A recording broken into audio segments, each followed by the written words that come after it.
Good evening.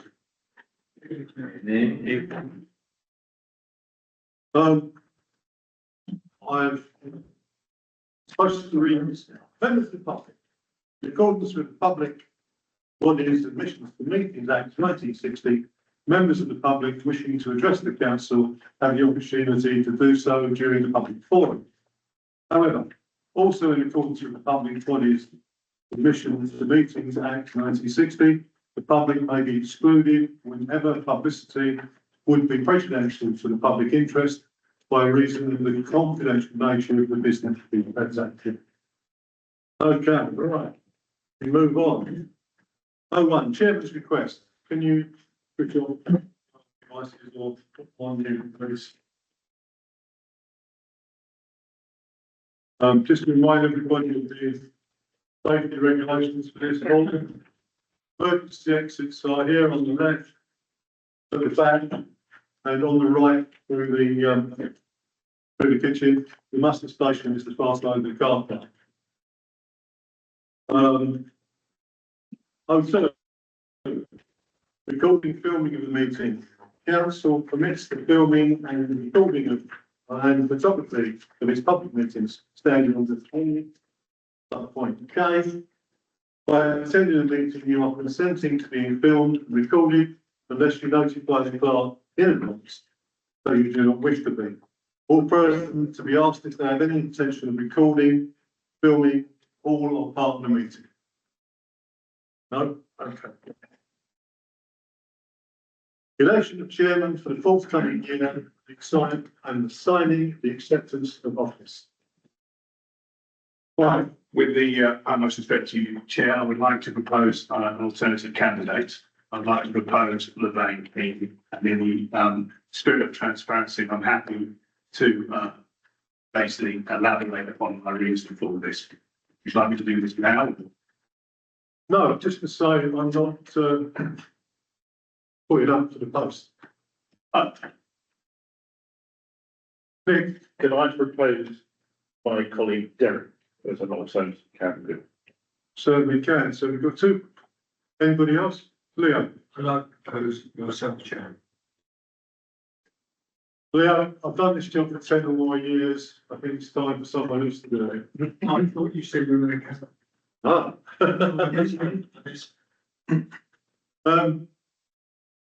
So we have two proposals. We have Levain B and Derek Wilson. Derek was. We need a seconder for Levain. Joanna, we need a seconder for Derek. Leo. Okay. Any other candidates? Okay, so I think what we do now is we ask the candidates to leave or make a speech if they want to. You both wish to be considered? Yes. Yes. Yep. Right, okay. I would like to say something. I think it's well known in parish councils there are some challenges at the moment. And I would like to think that under myself as chair, if I get chosen, that we have an opportunity to make work all together and make Bray Parish Council the place it once was, make it great again. As long as we all work together to do that, and that's all of us, including the office. Thank you. Derek, you want to say anything? Well, as Levain has said a few words, I'll say a few words, if that's all right, Chairman. Just to say that I would try to bring everybody together as a parish council in the role and to do everything possible to steer the parish council in a direction. Obviously, I've got quite a lot of background from past councils, and so I could put that experience to good use. Okay, thank you very much. So can I ask the It's candidate? appointed Derek and saying I would have been. Right, great. Don't need to do the thing.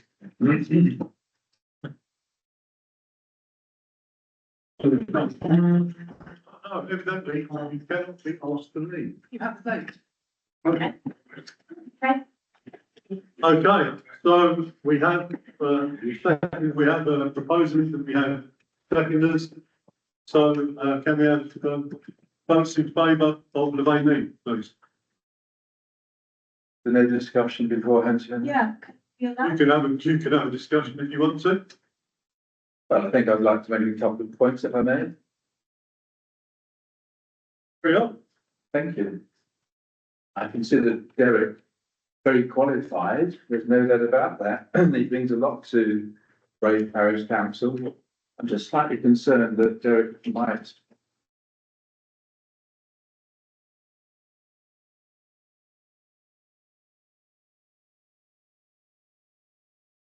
be slightly overstretching himself because he has got a big responsibility with his Denham Council, and that without putting too much pressure on him, I just feel that may be something to consider.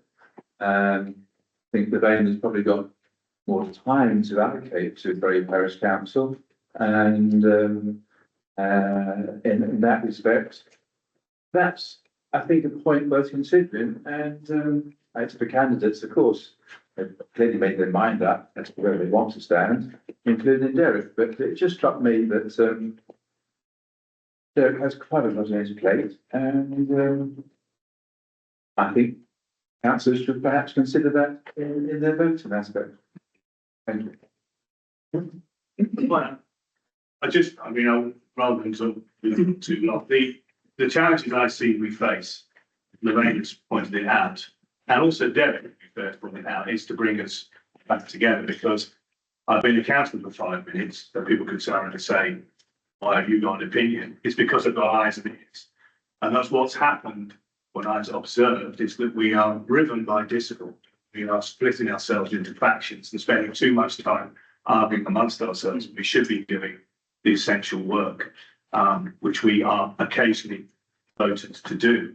I think more than that, we also need to look at our working practices and our processes and really have a focus upon what we are as a parish in the 21st century, because the challenges that society present to us now are very different. And I feel that all the good work that Ken has done as chairman, what we haven't done is we haven't moved forward. And I think that what Levain can offer is exactly what Bob has indicated, is a laser focused attention and the time to look at not a root and branch revolution, not change for change's sake, but an evolution that takes every one of us forward and creates a council that does justice to the talent that I see around this town, and also does justice to the people that we are meant to serve. And I genuinely believe that the Levain offers the fresh start that we all require, because we cannot stay as we are. Yeah. Well, Derek, I mean, I'm seconding Derek because he will have thought it out. He's got enough time and he'll make enough time, and he has got a lot of experience. And another thing about Derek is that he's very mild-mannered. He has an ability to get on well with people without upsetting them too much. And that might not be the case with everybody. So I'm 100% behind Derek as chairman. He's proved his word. I've known him for years, and I know him round up after the parish, and as well as anybody. And you're at his left. Thank you. I'm supporting Derek, but I'm also very conscious of the elephant in the room in terms of what has gone on in the past, the difficulties that we've all had, and unfortunately, my colleague on the right was very much embedded in all of that activity. And I feel that, notwithstanding a lot of good things that we're going to offer, that Derek is completely out of that. And he does offer us a clean start. There is no history, you know, and I feel that's a very important thing that we need to consider. Right, I'm not sure who's going first. Judith, where you go? Before I start, I have a question technically to our office. If someone is a proposal seconder, can they change their mind? Sorry, say that again. It's unusual. Because I'm intending to speak mostly to councillor Cooney. And I'm going to put something in the public domain that was not there before. But it's about my situation, so I feel comfortable with it. Okay, that was going to be my next question. It's not a general council. It would be unusual for a proposal or a seconder to change. Then not aware of any law, but as long as there is a proposer, the law doesn't require a seconder. I'm going to say something. I'm going to be very honest. I'm going to lay it out. Well, There. let's lay it out in the room. Yeah, Not Mr. of course. I think we all saw the hands raised and we know what the situation is. I have several things to say. First of all, any one of us can be accused of anything. If they found not guilty, that's what it is. They are. Very difficult to hear them. I didn't know it up front. I had 40 degrees temperature today. I did everything I could to be here. I'm trying to speak as loud as I can, but my voice is not really there. I consider a person who is found not guilty to be also falsely accused. I'm sorry. In a court of law, we're only going to make guilty. What? Would you please? Right.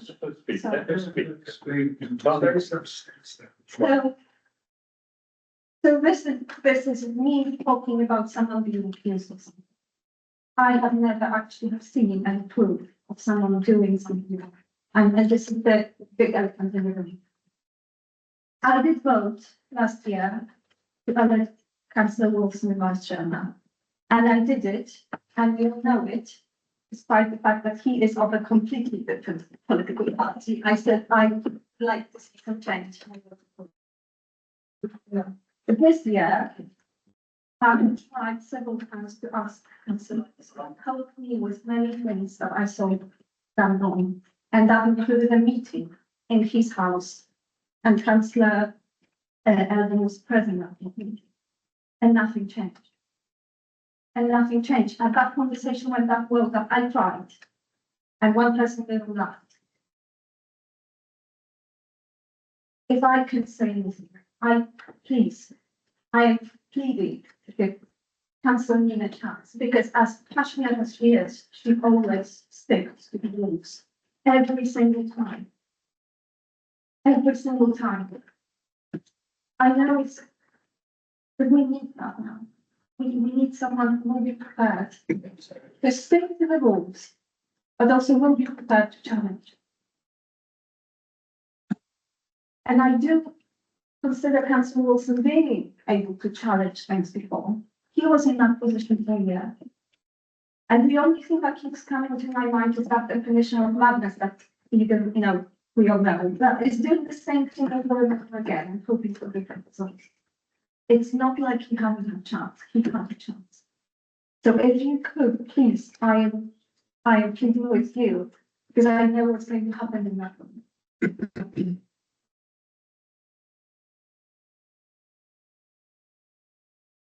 So can I say something, please? So, I think, no, I was next. No, I was next. I'm actually very tired of now I'm feeling this harassment and bullying about other people saying about the complaint was made about me that was dismissed. It was dismissed.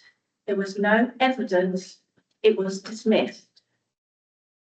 And I've already told 2 councillors that if they carry on doing it, I'm not going to have to extend it to the staff as well, because I'm being told by people who support me that what's being said. I want to get away from that. I'm happy to move on. I want to move on. I want to make this parish a great parish again. We're so divided here. And I just think all this trying to smear me is not good, because residents are telling me what's going on.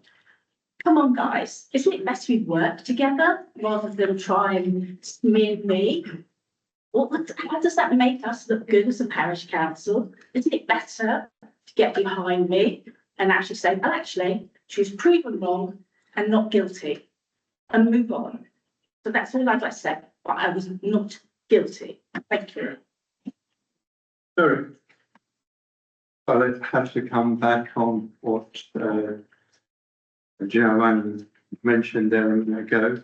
Joanne called me or sent me an email, I can't remember which, but and it was to arrange a meeting, and I set up the meeting. We had the meeting, the two of us, along with Joanna, and we went through point by point all the items that she raised. So I don't understand why you say nothing has changed. I raised several points regarding those who down body, and I was hoping very, very, very concrete actions. None of this happened. Nothing changed. This is. But I read out the rules as to what can and cannot happen. I did, and I had the big yellow book with me, so I actually referred to that in our meeting. Yes. Then after that meeting, you told me I'm a very good counsellor and do not fair, and we disagreed about those rules. I would not like that kind of behaviour to be done by the chairman of the council. I would like someone who would rather have a public meeting than have private meeting in the afternoon. And moreover, I'm going to say this because it is another legality in the meeting. Some of us are independent and some of us aren't. I am not standing for any chairman because I do respect that parish should be independent. And I would not like anyone to accuse us of fulfilling one of the other agenda. I would like someone who is independent. And I'm saying that. I hear the open set come every single time. Can someone please, because technically, according to family members, I have to stop talking every time someone starts talking. I can't talk when someone constantly interrupts me. Well, I don't understand. We were saying independent of what? We're all independent. You are conservative. Councillor, This is what it is. We are an independent council. We've never had been. If you look at I fought for years to keep politics away from this thing. So please don't talk out of Leo, something you don't know anything about. as a matter of fact, Leo is stood as an independent in this parish council. whatever you declare. and equally as Stop saying it's stupid some stuff. Don't play about Derek on. I'm going to say that I've seen on the social media the latest campaign in Oldfield. And I wonder if Councillor Wilson would care to tell us who he campaigned with. Because that's. I haven't made any social media posts in Oldfield. I just haven't done it. In fact, I haven't made any comment in Oldfield since I left the council in 2019. And that's 6 years this year. Come on. If people are I saying, think this is getting off the point. yes, So, if anybody's got anything else to say about this particular election, Steve. Both of the candidates made sort of general comments about their style and background. But I'd sort of rather like to know what ambitions and what vision they had for the parish as it would be under their chairmanship. If they don't have to.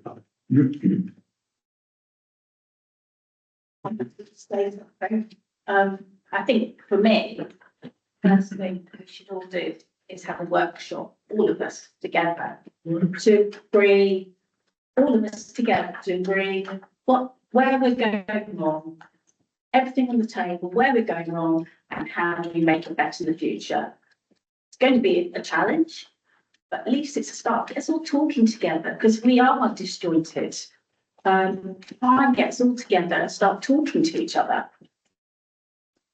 So that would be my starting point. Obviously, from there, we'd have to manage it, hopefully get some training in place, hopefully look at all the policies we have to make sure they correctly reflect us as being also elected by our residents to look after their precinct, etc.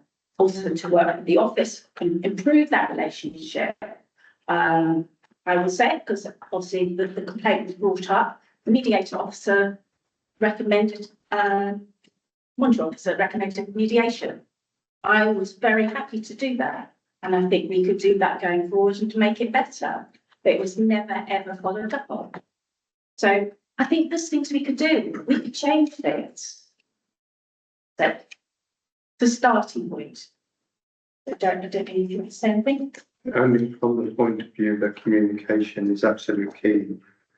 The fact is that all parishes have to rely on communication and working together. It doesn't do any good to have backbiting going on, as it appears tonight. There's a lot of this going on, and it shouldn't be like that.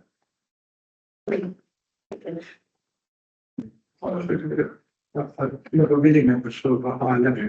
So what's your reason as the parish's role and how it can help improve the community more than it does at the moment, and basically drive the position of the people in the minds of parishioner and resident. I think council just need to go more engaged. They need to go more engaged. They can speak to residents, get to the table, and be part of a team that actually improves things going forward. At the moment, we're very much on the sidelines. We're not told what goes on in our wards. We're not aware of what's happening, and it should be a two-way communication. Yeah, so Mike, it's one of those things. Sorry, I was just going to say that, you know, parishes up and down the country all are very similar in approach. Okay, some parishes look at more community engagement through events, in order to try and encourage residents to come along. Other parishes, you'll only get residents that come along if there is a controversial matter on the agenda. So the whole point is that we are representing the residents, and therefore that is where we must start from, is the fact that we are there to assist those residents. And it doesn't matter which parish you're in, we could all say, well, we'd like to do more events. I could tell you other parishes that run lots of events. There is a cost to all running all of these events, but it depends what the parish wants to do as to steer it. Mike? No, I don't really, I think Leo. Yeah, very common sentence first, because I there's a lot of statements that left in the air. You always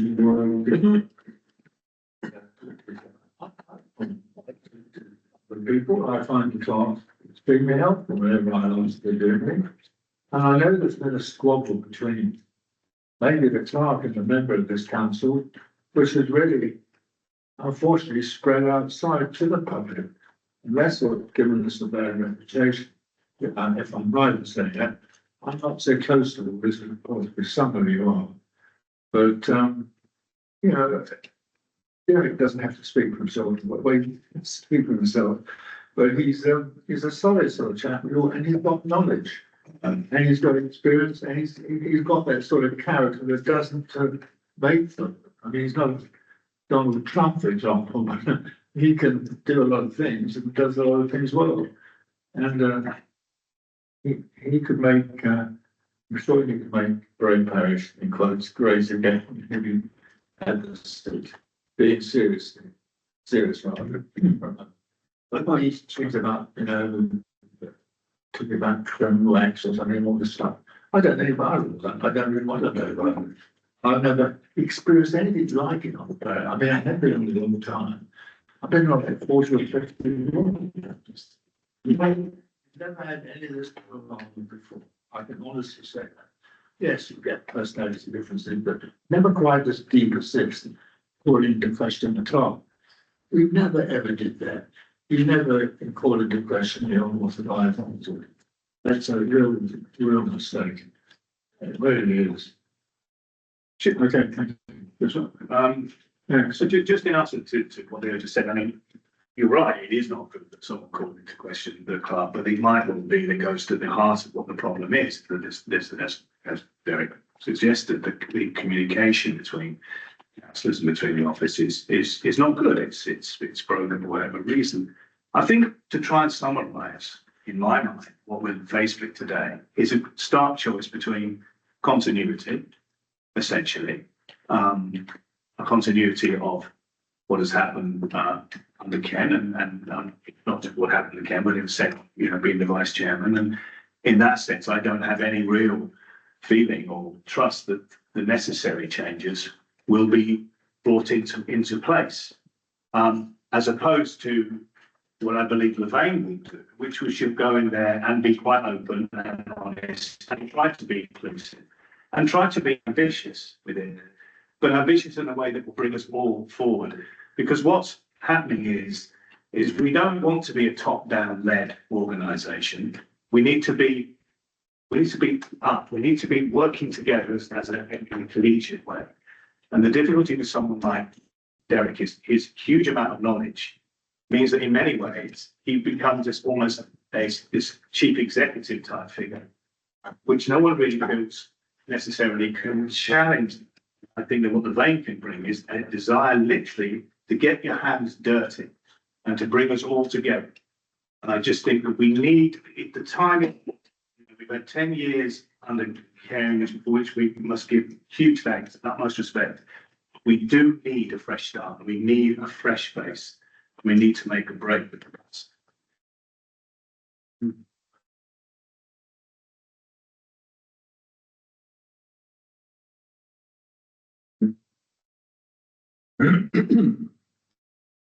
Everybody finished? No, that's my plan. Just- Didn't see your hand up. Carry on.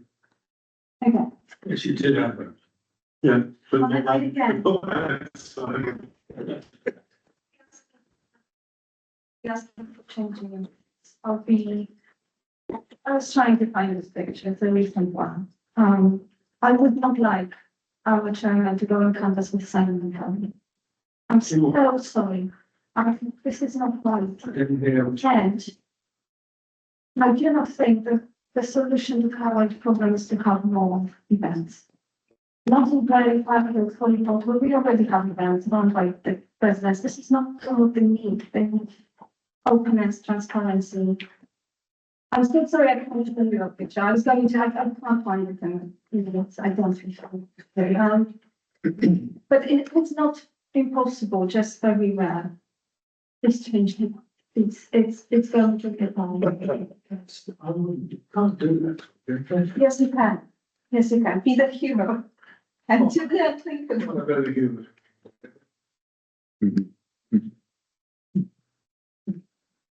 Yeah, I think it's time to put it to a vote. So, all those in favour of the vote, councillor Neal?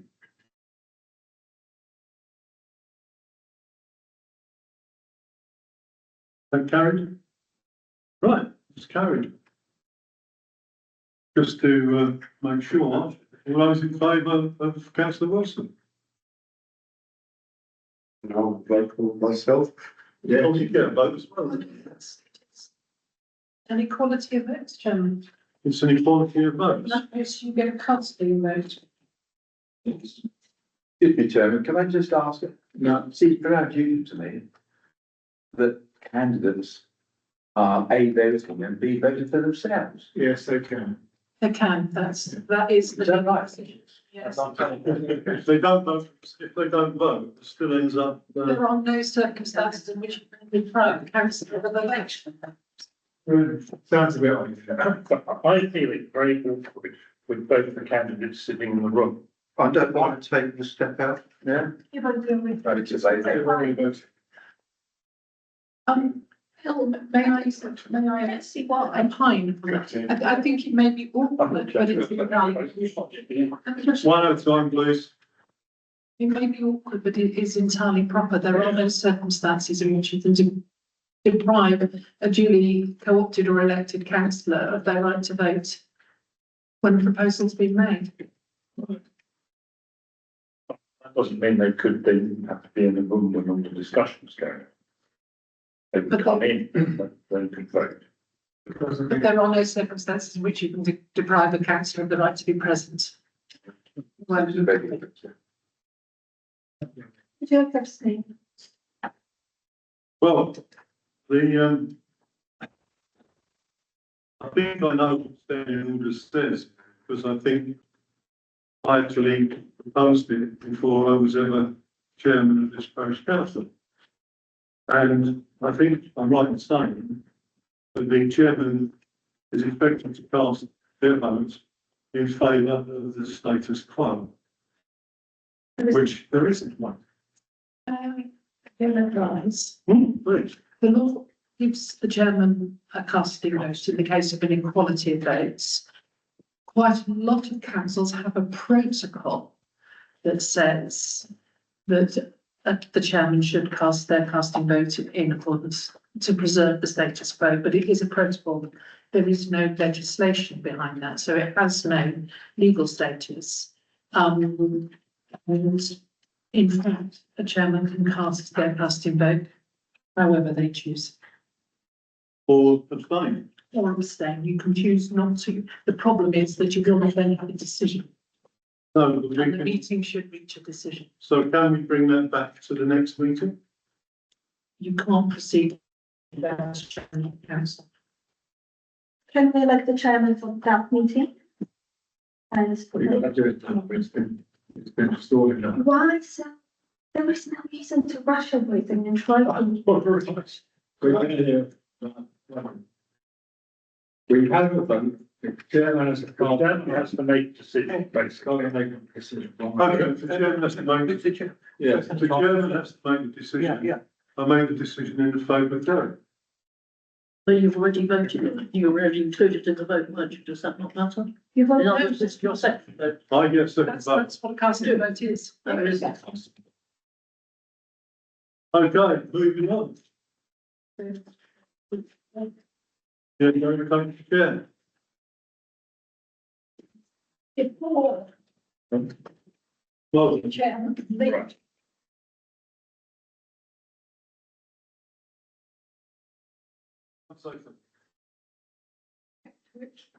Appreciation of the hard work undertaken by Ken and the lengthy period. His tolerance, his sense of humour, and his willingness to listen and learn to everyone. thank you, Morgan.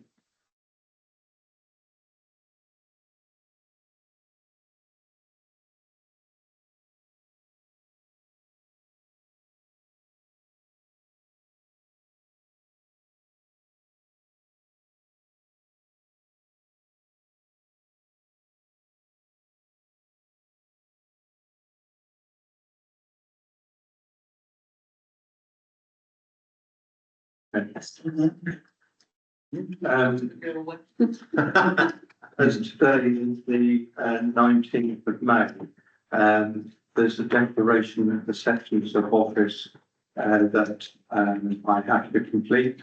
So I will just read this out.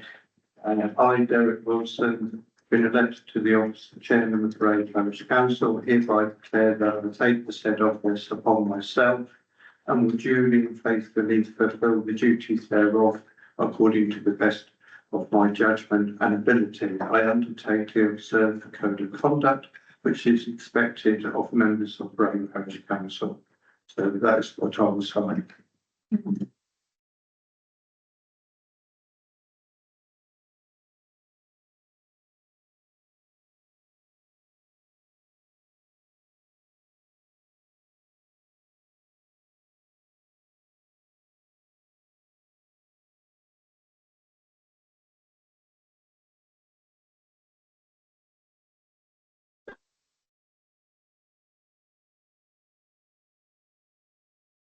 Right, moving on to the next item on the agenda, 004225, and that is the election of vice chairman for the forthcoming year, and again, signing the acceptance of office. Do we have any nominations for vice chairman? Councillor Councillor I would gladly explain why. Later. Okay. So I didn't hear that. Yeah. So, Okay, and I take it, councillor Ning, you're quite happy to. Okay, I'm happy to work with you, Derek. excellent.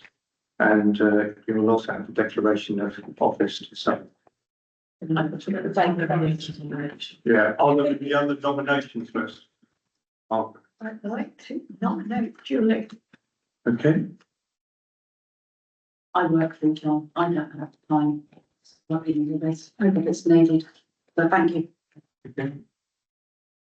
Any other nominations? No? Well, then, it'd be a pleasure to work with you, councillor Ning. Right. Just If we can just take a vote to clarify that, if we may. That's agreed unanimously.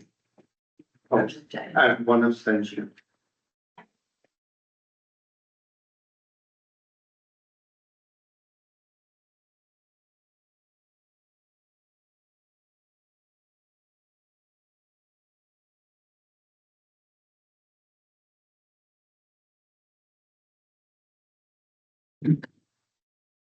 Thank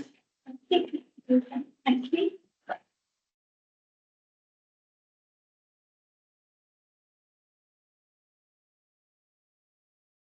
Right.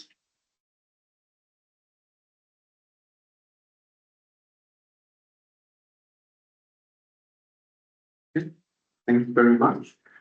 So moving on to the next item of the agenda is 005225, which is apologies for absence, declarations of interest and any dispensations. So we've received apologies for absence from Councillor Cross. Okay. Thank you. And are there any declarations of interest in any of the items that we are to discuss this evening? No. Okay. Oh, yes. Yes, I was going to come on to that. The reason I was going to come on to that, it's got 005, 001 to approve the dispensation to allow councillors voting on item 0152025, and that is to approve the basic parish allowances for the forthcoming year of 2025 and 26. Now, I would just like to add that under the Localism Act 2011, section 33, I think you will find that the parish can support that dispensation. So do I take it from members of the council that you are happy to agree to that dispensation? Yes. Okay, that's agreed unanimously. I don't think we need to take a vote on that also. So moving on to the next item of the agenda is 006225, minutes from the previous meeting. Which is. Okay.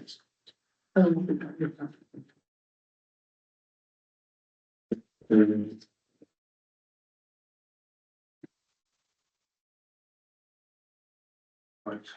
that was held on the 14th of April. And the minutes from our last meeting. If I just go through page 1, page 2, page 3. If anyone has any issues, please say. Page 4. Page 5. Do I take it that they are, I'm pretty sure it's at this meeting that it's encroachment of the garden onto the road, the certain person pedestrians, and I couldn't find any reference to it. By Jones House in Bray Parish. is this in relation to a planning one or? It wasn't correct. It was a resident of the appraisement about it. That would have been in the Bray.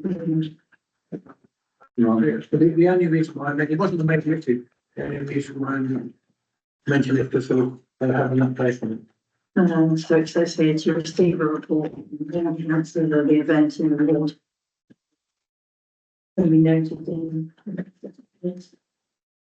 So with that adjustment, are you happy that, the minutes that are before you?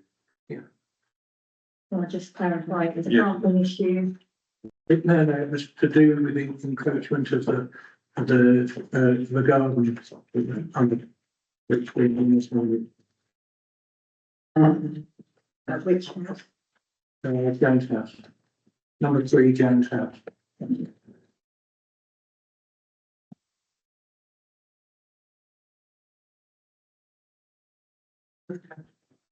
This would be an amendment, which would be the next rather than a magistrate or any experience. Okay. I'm being advised that this, will appear as an amendment. It won't actually appear within the actual minutes of the third, but it will be shown as an amendment. Show the minutes of the next meeting. You mean of this? Yeah.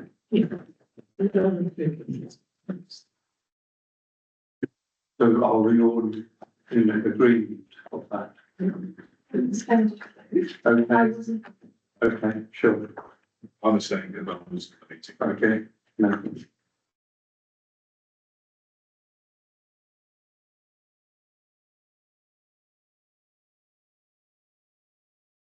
If we've got a few extensions, it's probably better that we have a show of hands just to, show it. I mean, I also was not present because I had a meeting on the same night as so those in favour of minutes as they are currently.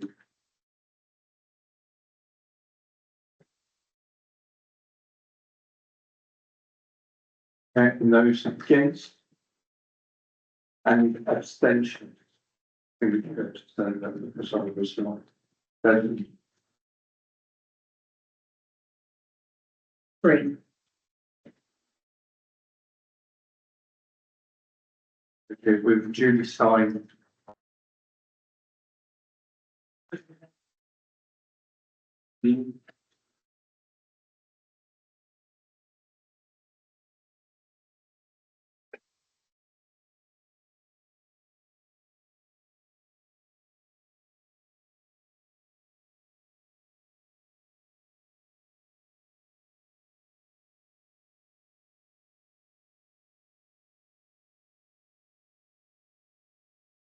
It's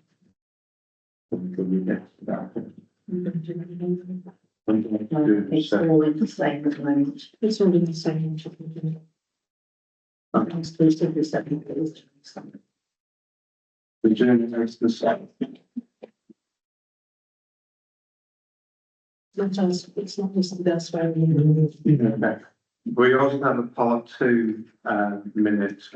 Ordinarily that would be actually separate from the normal part 1, but it's attached to the minutes. So do I take it that the same members are in agreement with that part 2 item without going into the detail? Thank you.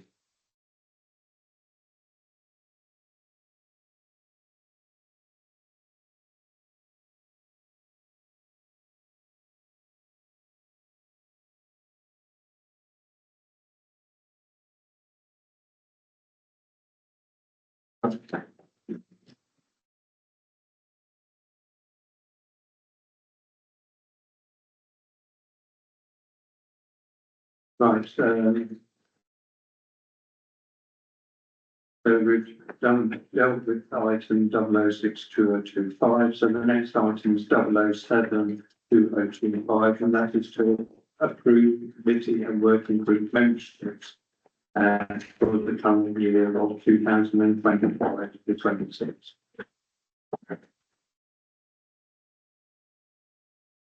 Yes, So I would like to join some new committees. I think that's the right point on the agenda to do so. sure. And I will, as soon as I do so, I would like to stand down from some others. But I just wondered, because we never did it this way, how can we join the committees? This is your opportunity to join the committees. All right. So I put myself forward for finance committee. I'm trying to join in 6 months. And for HR committee. There are also new councillors who, I don't know if they want to join something. So Derek, am I right in thinking that actually we will effectively all stand down from the committees and we will have to confirm which committees we actually want to be on now? That's how it's supposed to be. Yes. Process. Yes, So I think that might be good to go around the room. I mean, you've had in front of you a list of committees that are currently and the membership of those committees. Yeah. So, is there anyone around the table at the moment, wishing to stand down from certain committees? I know. Yeah, I need to do it the other way around. I need to join the committees and then I'll free some space.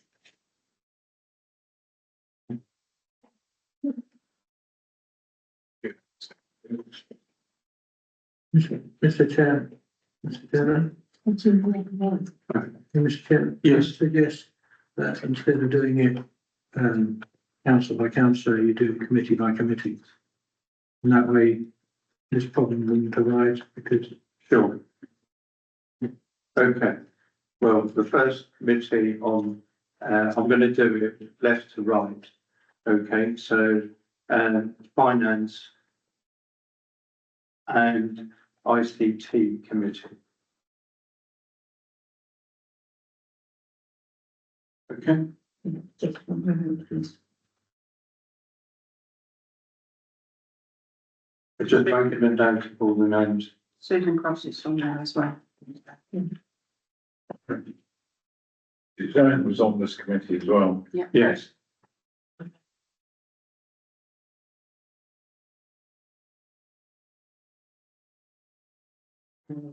Derek, you're on that committee, you wish to remain?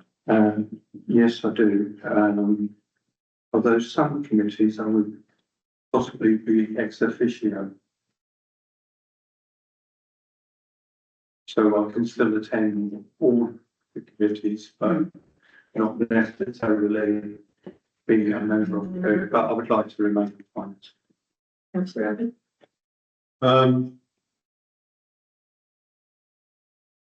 Yeah, okay. A bit of continuity. So at the moment you've got 1, 2, 3, 4, 5, 6, 7, 8. Councillor Cross, Councillor Eggleton, Councillor Elvin, Councillor Glover, Councillor Neame, Councillor Corsack, Councillor Flew, and Councillor Wilson. That is so popular. Okay, We're talking HR. Next. next one, yes. So I'm on HR. HR now.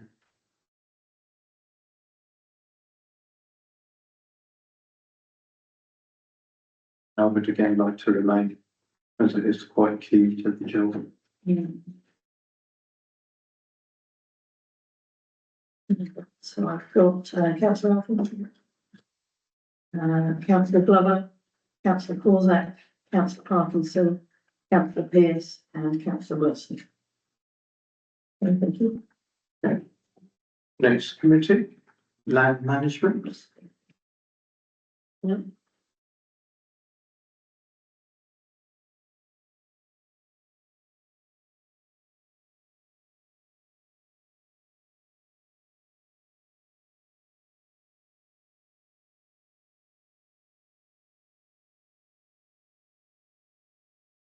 I've got everybody, so I've got councillor Alvin, councillor Neal, councillor Corsack, councillor Parkinson, councillor Phillips and councillor Tanner.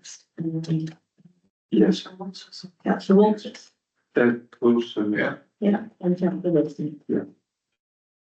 Okay. Now, planning is the next one. Currently, we don't have Suzanne or Leo as members of the planning committee because you are elected borough councillors and sit on the planning committee. Is that still the case? Yes. I personally would like to challenge that. Okay. We've had borough councillors in the past, as you know, Being one of them. yeah, and also other borough councillors, Simon Dudley. And he did planning applications, and he was then the leader of the borough. If he could be the leader and do planning applications, I don't see why other borough councillors can't actually do planning applications and attend the planning meeting. If there's a contentious application, and we know those from when we get them, yes, they should abstain and not attend, but otherwise, every day part of the planning, they should be part of it. That's just my view. Yeah. Well, if I can just express a view first, councillor Walters. Yes, absolutely true. When I was borough councillor, I was also chair of the planning committee in Maidenhead in particular. And during that time, I did declare my interest in as much as being a Bray Parish councillor and also indicating that I come to the meeting with an open mind, because obviously in planning you cannot it would go against all Lord Nolan principles. So, but it's up to the individual at the end of the day. So councillor Walker, if you'd like to have a say. Chairman, it's all a matter of perception. And it all involves around predetermination. I had a very unpleasant experience with predetermination. When you said that I'm the only, I'm only one member of it. The planning committee now only 7 people, and I'm one of those 7. Being the only Conservative representative. Now, some years ago, I used to attend the parish. Someone not explaining it very well. So people wanted to get a planning application through. Jeff Hill actually and I both accused of having predetermined this application because we were on the planning committee of the parish council. They hadn't got their homework. I actually chose not to be. So the real challenge there was that we were both not, if I was reporting to the marketing officer and weren't saying this all wrong, because I wasn't planning brave and punishment. So it's all about perception. You can't sort of say yes, planning brave, and then say no, and it looks odd. Okay. Say the police. Why would you want to do that? Yeah. Why would you want to do that anyway? So if I may, just on that point, the parish council can only make a recommendation. It is the borough council that determines the application.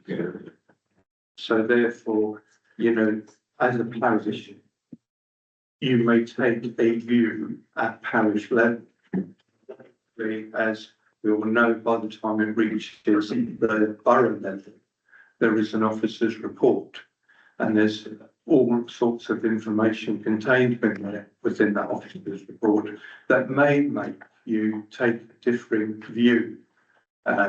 Because you're basing your decision on that report as to what has been written about it, that you were not privy to when you were a parish councillor. So that's the difference that I would say. The thing about that, as I said at the beginning, it's all a matter of public perception. If you recommend yes here, then saying no the next step, that does. Why does that happen? Or the applicant might say that.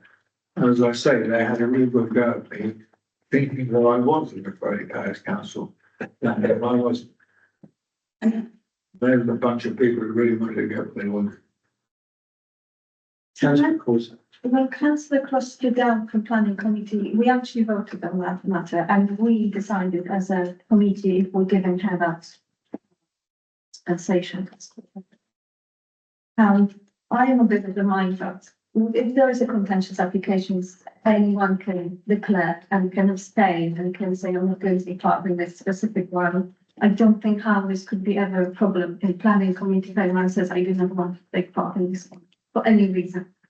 So I'm still thinking. Councillor Pickington.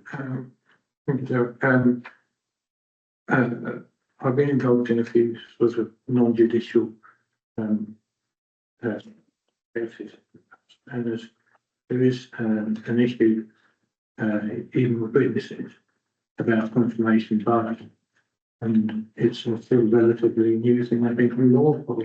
It's been there for a while, but it's turning, and I don't think it's actually a good idea for anyone who's going to make a planning decision to also be involved in a planning recommendation, because the whole point of a confirmation bias is it's normally unconscious.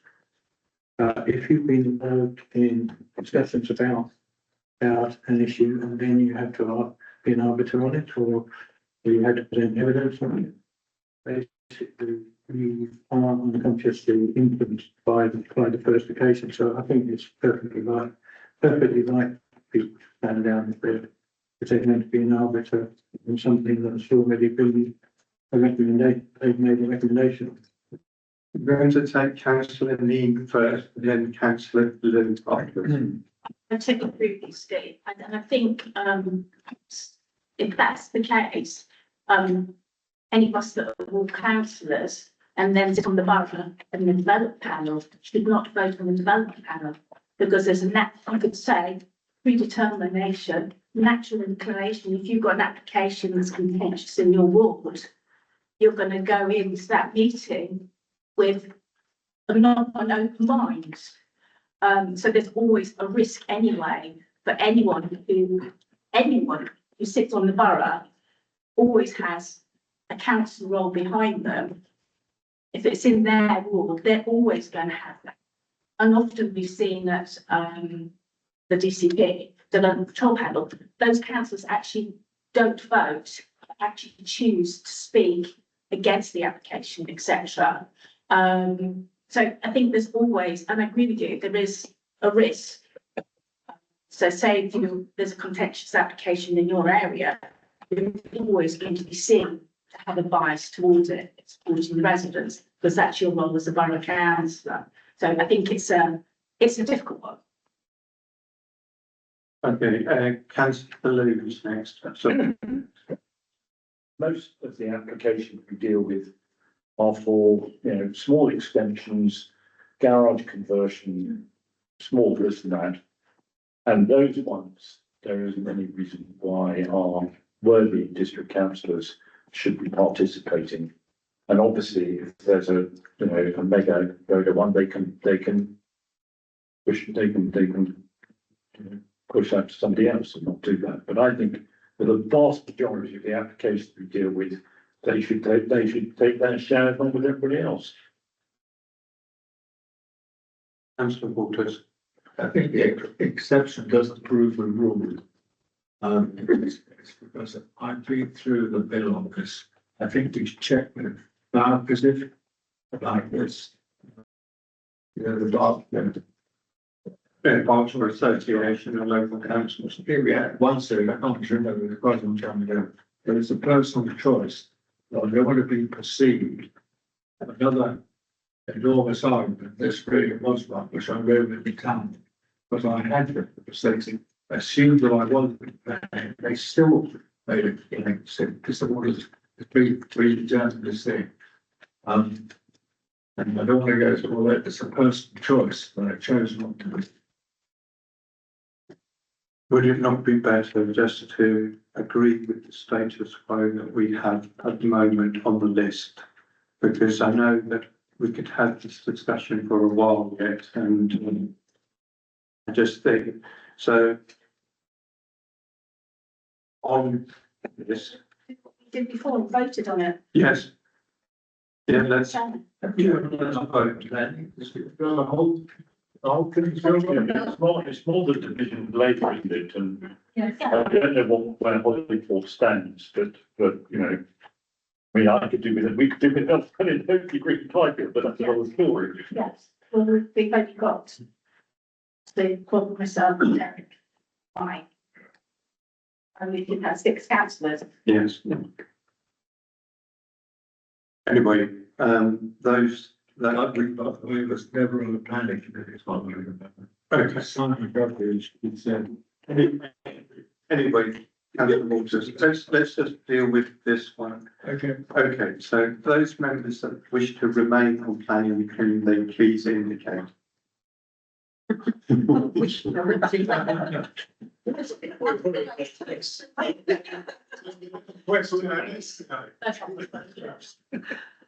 So we have one abstention, which is Councillor Waters.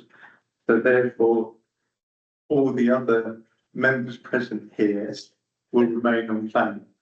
Is that? You can contract it, Because it's in our standing order, we're all supposed to, it's a mandatory thing, we're all supposed to be on it, but it's not an option, you can opt out. But, okay, it's done now. No. You can't all be on it. Well, that's. That's what's on the statute. A committee, well, but you cannot have a committee of the whole council, or if you do have a committee of the whole council, the So- council chairman has to chair it. So this is why, Because that's what the law says. oh, this is why we always elected planning committee chairman and vice chairman at the main meeting, because they virtually everyone was on it. Yeah, no, I mean, I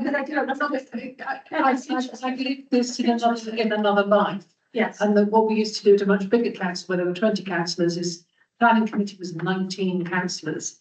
And the one who wasn't on it was the mayor. Was the mayor on the rounds, because if the chairman's present, when the whole council is present, then the chairman has to chair the meeting. we do a rotation, we do a dropout each. Well, that was how we solved it somewhere else, but Well, we resolved this tonight, Okay. by just, Okay. just to choose the 11 that you've got. yes. So do I take it your acceptance to just choose the Yeah. 11 that we have already? Okay, Yes. thank you. Right, So just, yes, if I may, it's not, I make just a related comment to, Councillor Weaver. The first point I was co-opted. You said that you hadn't attended the planning meeting. No, at Roy Borough. And you said it was because you felt you were sort of, rather under the conservative. I know, but I know this might seem rather naive, but for the benefit of the parish, I think it would be a good thing if you did attend those meetings, because I know, as I say, being naive, I don't really think planning decisions would be made based on party politics, and I'm sure anyway that with your experience and your knowledge in the area, that you'll always make a contribution to the world. always go to planning. I don't get Johnny on this, I don't, never. You told me you were thinking not bad, or you hadn't actually, anyway, that's okay. so let's come away from that and continue with what we're doing. That's fine. Right, And move on to strategy is the committee chairs of each committee. so, with regards to the strategy, it's, the committee chairman that sits in this particular committee.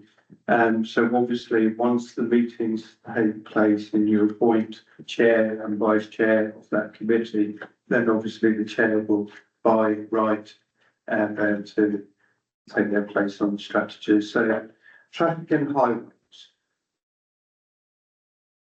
Who's indicating? We've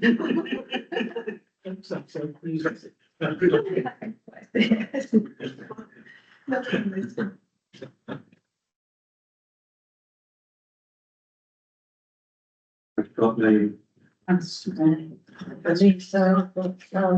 Councillor Cross, Councillor Eggington, Councillor Elvin, Councillor Neame, Councillor Corsack, Councillor Blue, Councillor Taverner, and Councillor Walters. Yeah, thank you. okay. I take it everyone's in agreement. Thank you. The flood working group's been paused at the moment. Councillor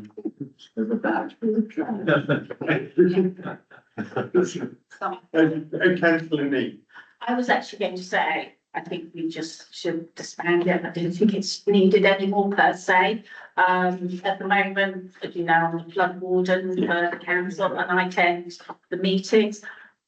Do we need, and I'll give an update later on what happened from the meeting. Do we need, because I will ask if anyone's got any input for those meetings going forward. So do we need a separate?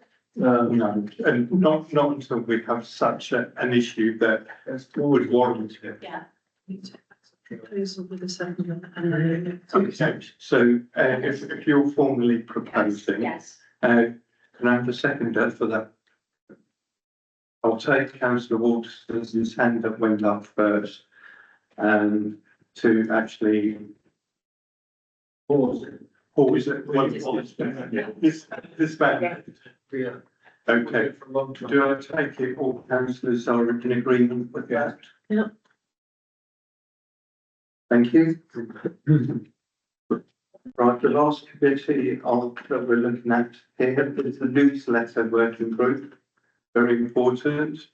So on the newsletter working group, all those that please indicate. This is the one I'm standing down. Oh, okay. Just to stand down from something. Well, I'll put my name forward only because I know that I've got to write things. And for that reason, I'm taking mine on. But I'm always prepared to write something. So, I currently have on there Councillor Phillips. Yep. Yeah. Councillor Pearce and Councillor Wilson. You could do another one. Someone else who would also like to join it? Wasn't just, all right, excellent. It only meets twice a year. Not too long.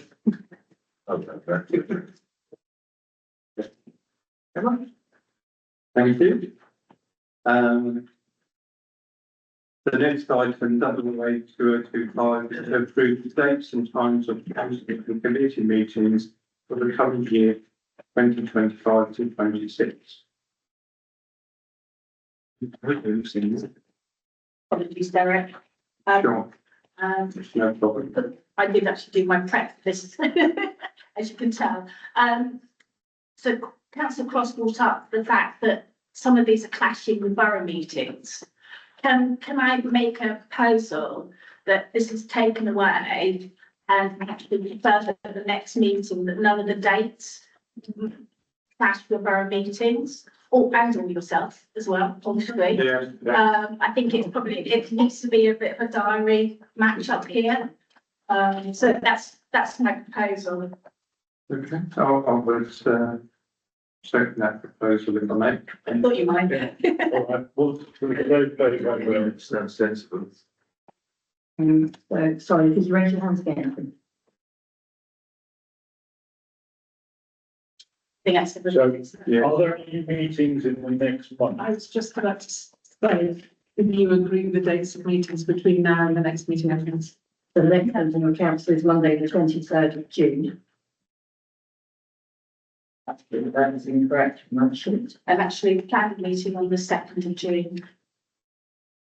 So the planning meetings are the first Monday of every month, unless there's a bank holiday. The main council is normally roughly every 6 weeks. Finance, land management, traffic and traffic highways are normally about quarterly. HR is normally as required, and strategy is normally twice a year. I'm far be it for me to put words into the mouth of a councillor, but if somebody could propose that you agree all meetings up to and including the 23rd of June. I don't mind. I'm very happy to propose that. The second, June. Everybody in agreement? Yeah. Yeah. Okay, thank you.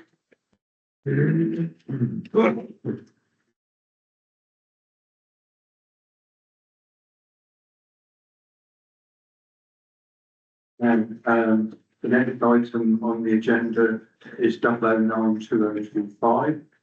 And that's the election of the planning committee chairman for the forthcoming year. Do I have any nominations? Thanks, councillor Parkinson. Thank you, Chair. I'd like to nominate Lorraine, councillor King, please. And councillor Taverner. Okay. And is that in agreement with everyone? Yes. Yes. Seems indicate, yeah, that's fine. Okay, the next one is, I mean, these are statutory committees, and that's the reason why we're doing them tonight. The next item is 0102025, the election of the planning committee vice chairman for the forthcoming year. And councillor, Joanna's obviously been a good right hand person. I'd like to nominate her as vice chair. okay, and do we have a seconder? Are you in agreement? Did you get this? I do councillor Pugh. Councillor Phillips, yeah, because it was just, okay, all of those in agreement?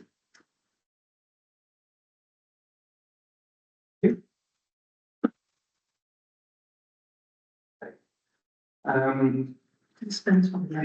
Yes, I was going to say it's, Yes, right to number 12. right, number 12 now is 0122025, and that is the ARD playground report, which is in your papers.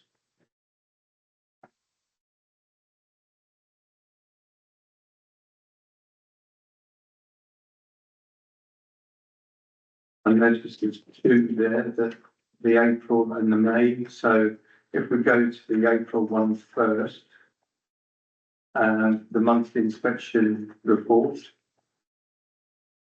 If I go down page by page, and then if there's any issues, please shout out. So page one, page two is basically the page three, page four, page five, page six, page seven, and page 8.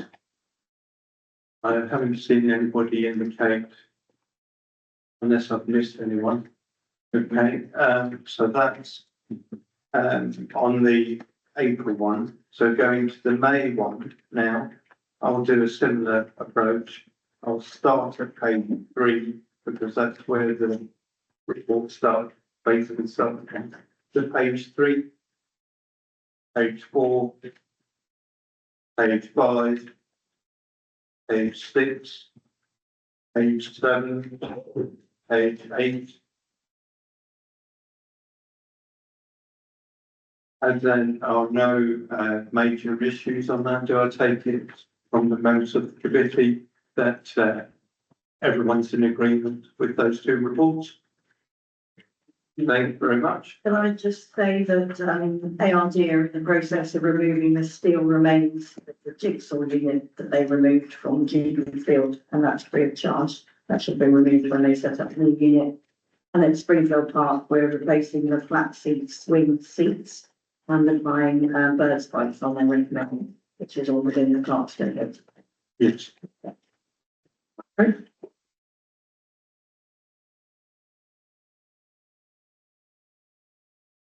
So the next one is agenda item 0132025, and this is the public forum. And to allow a maximum of 15 minutes, 3 minutes per speaker for the public to address the council. And priority will be given to those members of the public wishing to share information relating to items on the agenda. Once the public session is closed, members of the public are not permitted to speak. So, members of the public, do you have any comments or would like to make any remarks?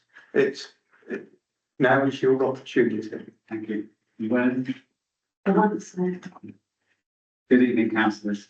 I just wanted to take the opportunity to clear up any misunderstanding surrounding my involvement at a meeting with Winter and Maidenhead last month, and small updates regarding the roundabout. At a last full council meeting, whose recording became corrupt and couldn't be shared with the public, a suggestion was made that the previous chair, Councillor Elgin, was not aware that I would be attending until the time of the meeting. I was approached and invited to attend the meeting between Bray Parish Council and Winter and Maidenhead about a week beforehand. Councillors Ken Elgin, Leo Walters and I met on Saturday the 5th of April, 3 days beforehand.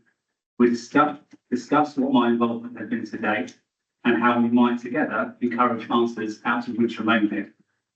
On the 8th of April, I drove both Ken and Leo to the town hall. I picked them up and on the way asked Ken in what capacity he was attending. He replied, as chair for Bray Parish Council. Three of us met with Councillor Jeff Hill and Dr. Tim Golobeck, Service Lead for Transport, Highways and Parking. When asked if the new junction design met the requirements of the roundabout, the only type of junction Cabinet gave approval for in 23, Jeff Hill stated it didn't need to be a compact roundabout. He said the type of roundabout hadn't been determined by Cabinet. Officer Tim Golobeck corrected him by showing him the Cabinet papers that indeed only a compact roundabout had received approval.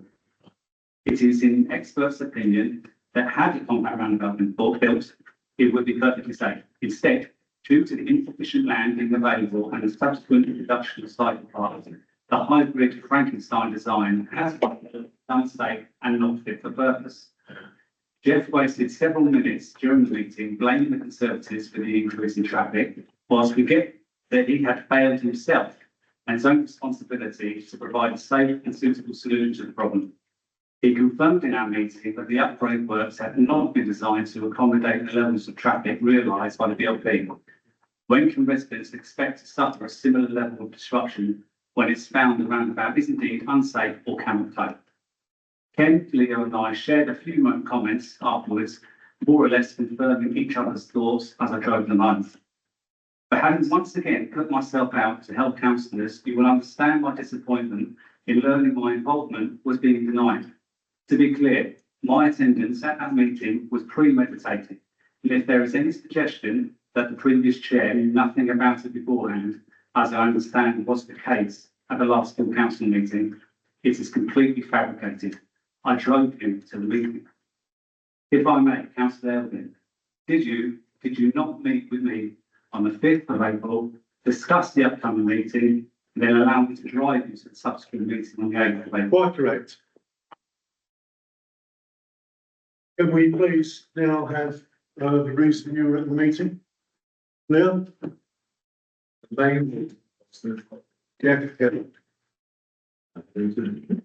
Supreme hybrid song and gravel.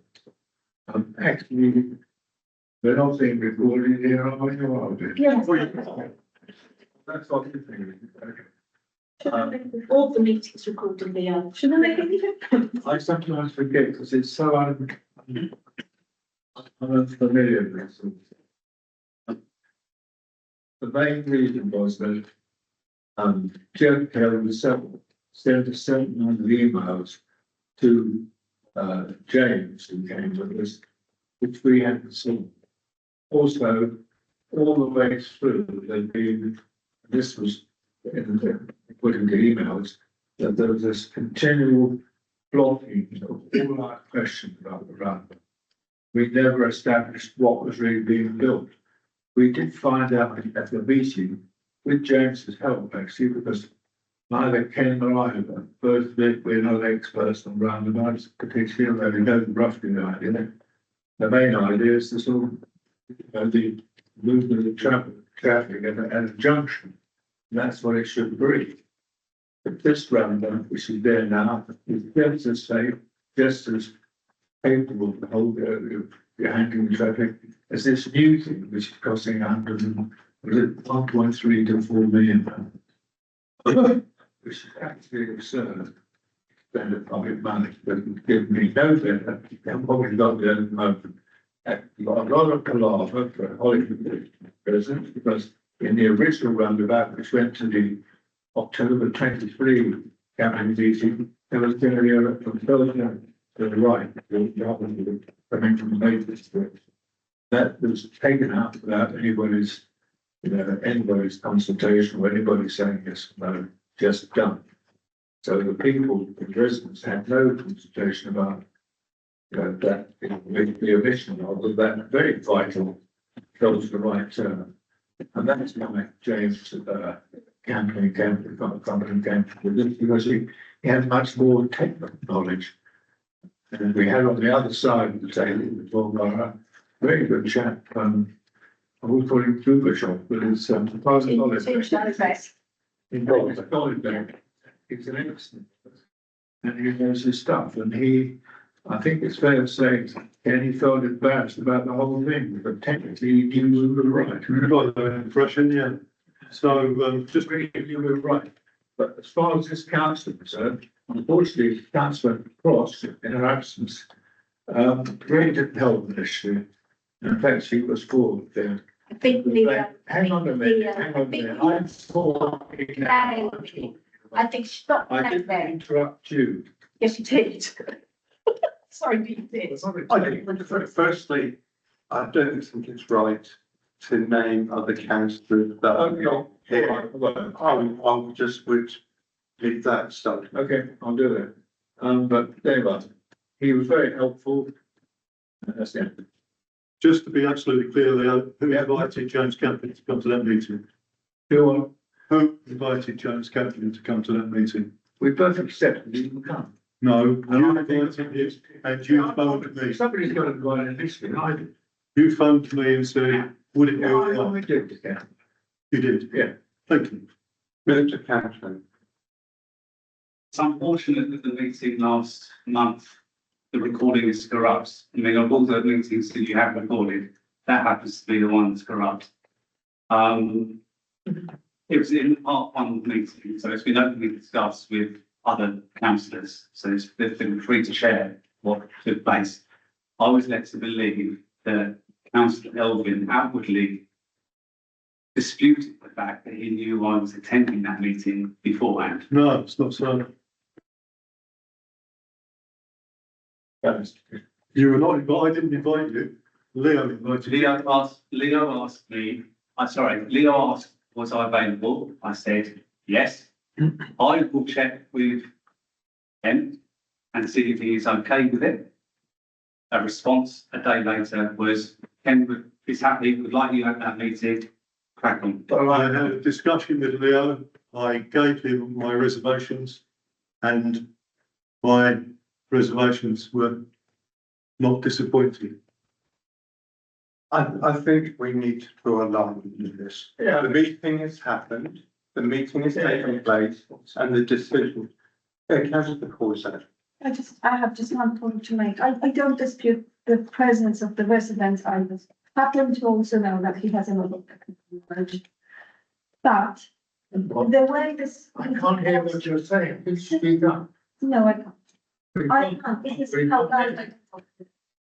And I wish not to be interrupted anymore. I want to hear you. No, let councillor Corsack I can't speak. hear what you're saying. If you stop talking, you will hear what I say. No, when I stop talking, I can't hear it. I Stop, never tried.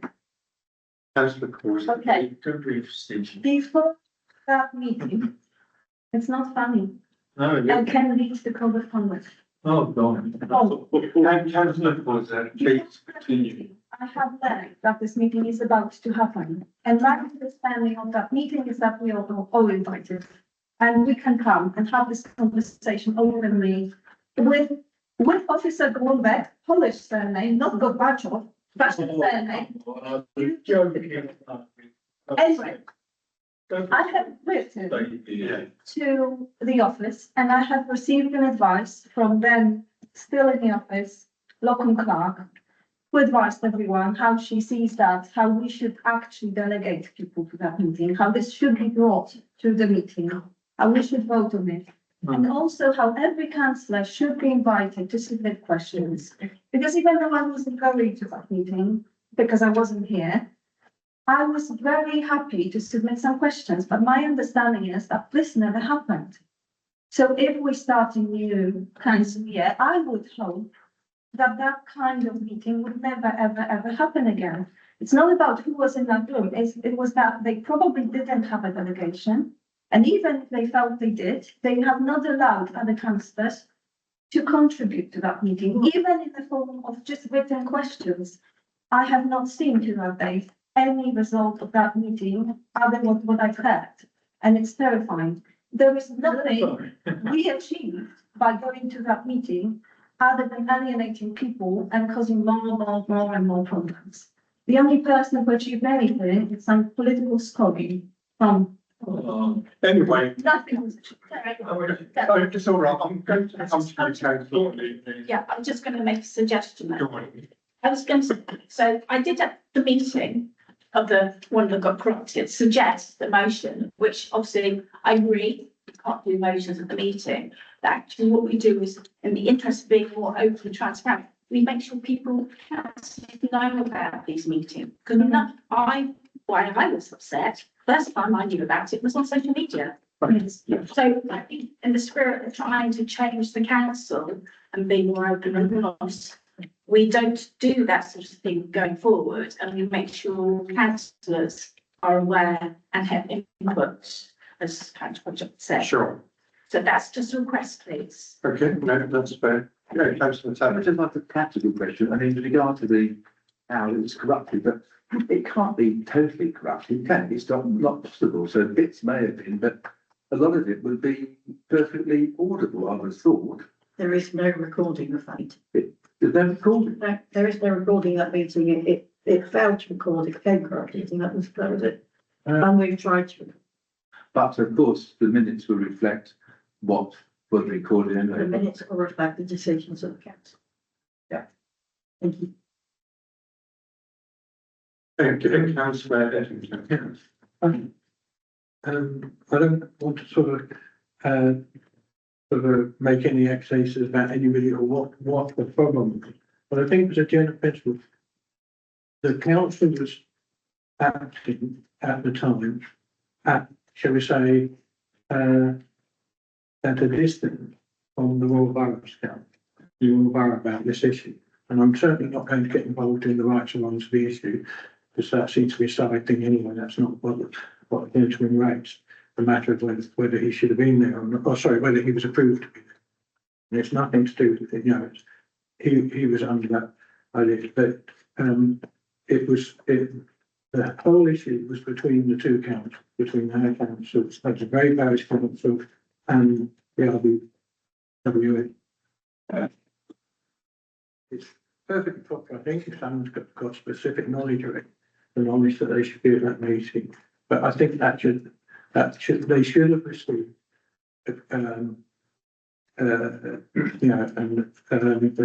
they should only be allowed to attend such meetings if it's been totally specified, clearly specified, that the council wants them to be there and that they're representing the council.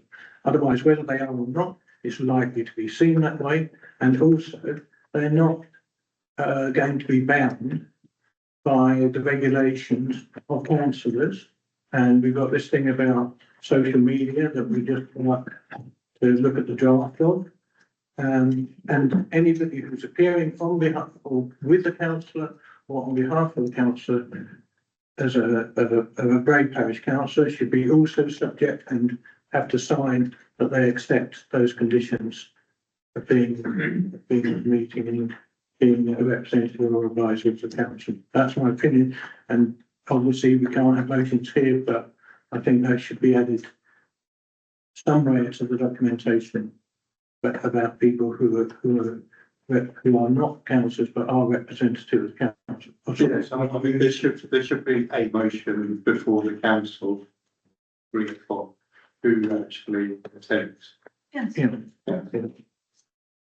I'm nothing standing notice of motions. How many days notice?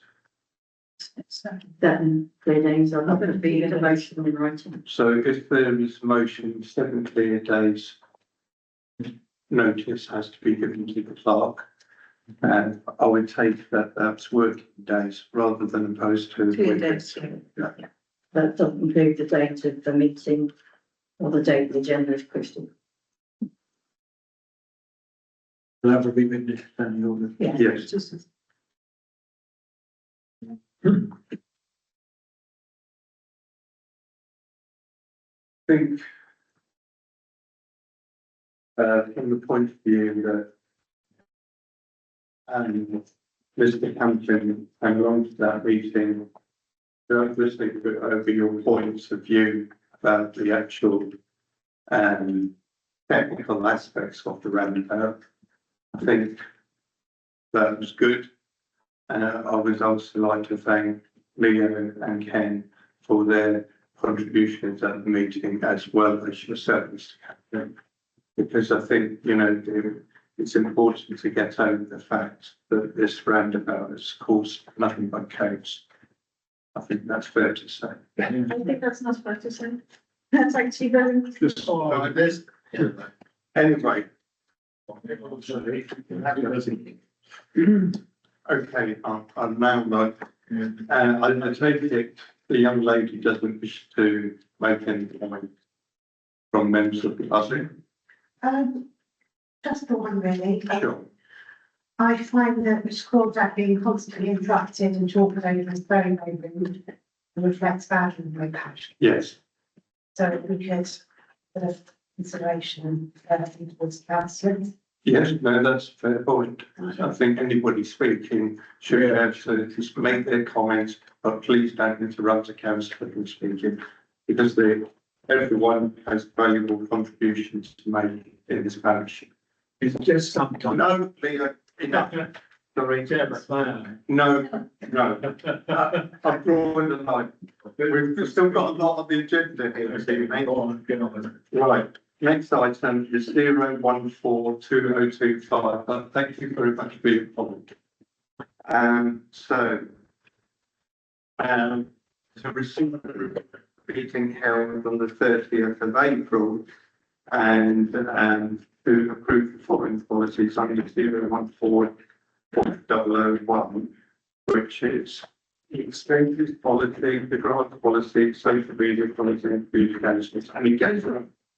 So let's deal with the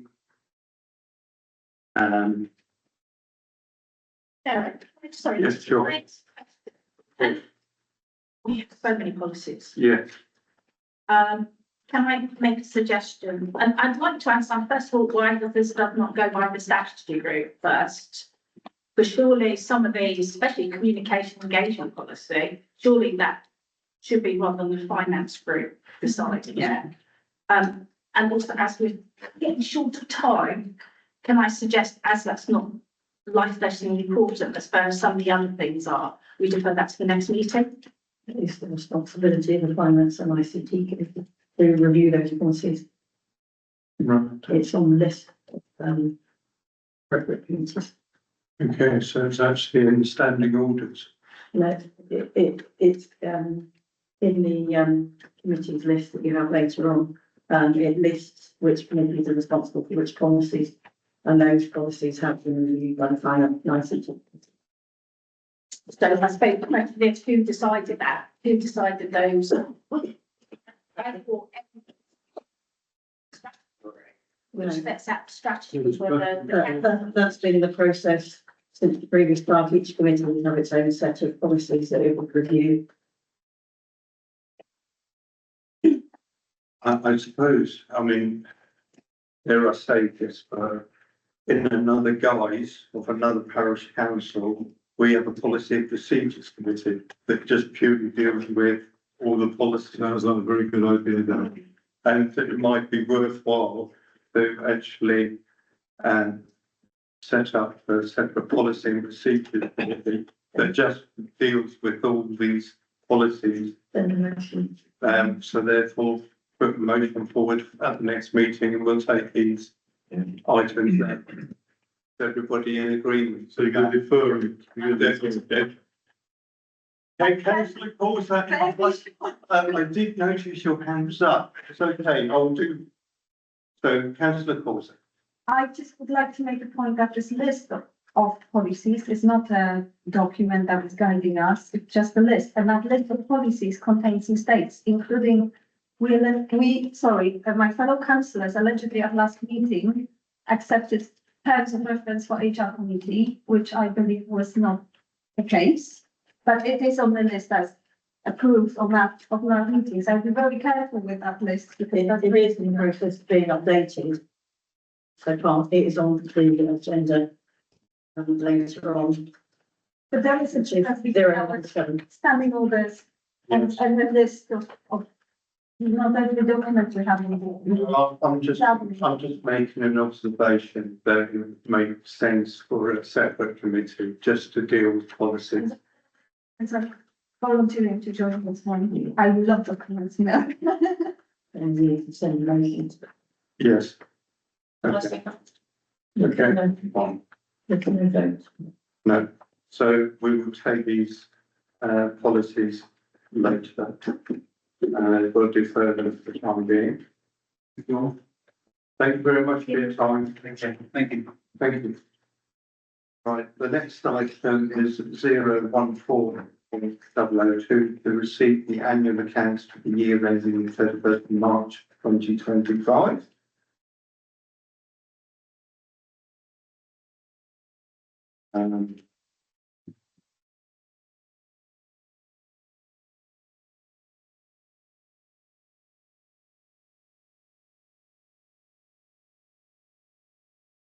Okay.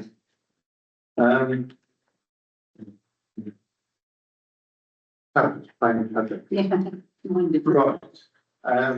councillor Glover. It's not really the sums. No, I'm trying to get on the tablet, it keeps twisting around. So obviously the year-end accounts and obviously the audit review, the auditor sort of fell in January and then the 8th of May, so the finance was done beforehand. So it was obviously left a little bit high because we haven't had the auditor's report. It's not on the agenda, but it was put forward that the recommendations we had some earned interest. Yes. Basically, we can continue with councillor Glover. We had some earned interest, which obviously the auditor recommended we did something with it. Don't keep it, bank it, put it to good use because it's interest off of public money. It's £1,038 or something, and it was supposed to come forward for the councillors to discuss tonight what they felt they would like to put the money towards. So split it between the three wards and buy something for them. Councillor Cross would like to put forward obviously further gates. So it's not on here. We can obviously make sure it's on the next meeting, but it would be good if the councillors all had a thought about what we could buy. It's not a load of money and we can put other money to it, but it's to actually use it for all three wards. But Susan would like to pursue the gates or the signs for each one.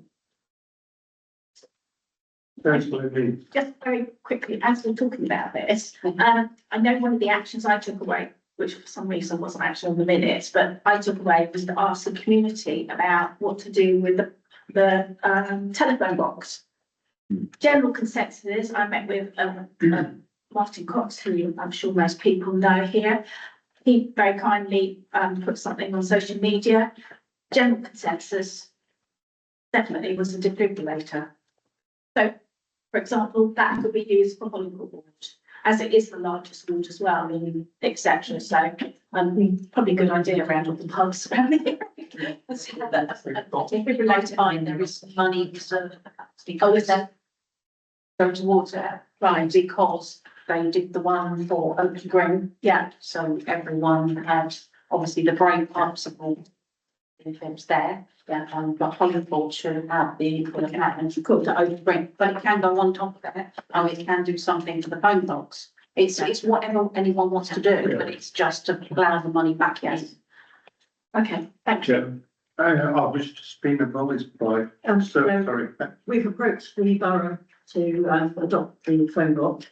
The decision date is the 3rd of June, so until that date, the office hasn't put any information out until it's been confirmed. There's no reason why they shouldn't.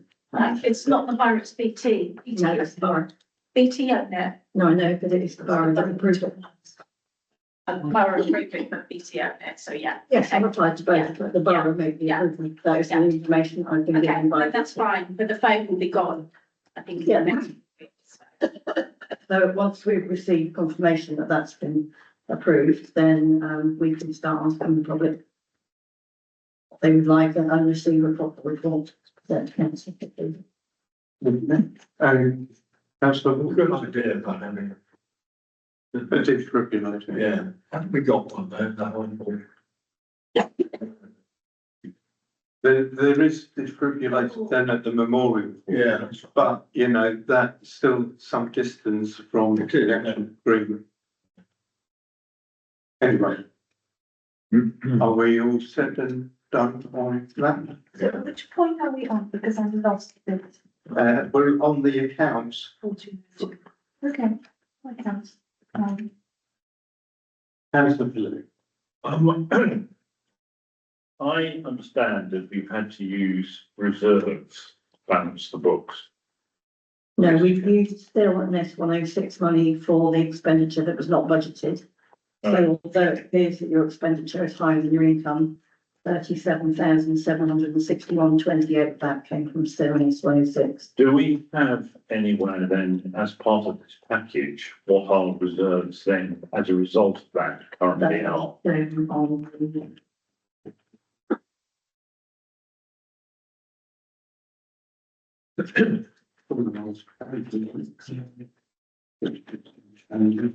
17, I think it's. So your reserves currently stand at 236,741.80. Which page are you looking at? I'm looking at page 3 of that, which, the accounts.